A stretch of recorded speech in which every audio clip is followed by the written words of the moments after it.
بسم اللہ الرحمن الرحیم۔ انسانوں کی طرح باتیں کرنے والی گائے۔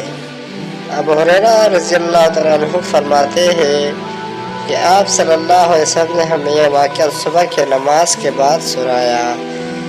ایک آدمی گائے کو لے جا رہا تھا اور اس پر سوار بھی تھا۔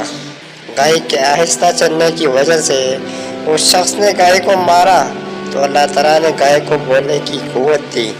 وہ گائے مالک سے کہنے لگی، او ظالم، ہمیں تیرے رب نے سواری کے لیے پیدا نہیں کیا بلکہ مجھے اللہ نے کھیتی باڑی کے لیے پیدا کیا ہے۔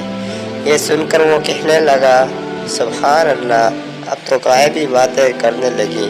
عجیب بات ہے کہ یہ جانور ہو کر انسانوں کی طرح انسانوں ہی زبان میں باتیں کر رہی ہے۔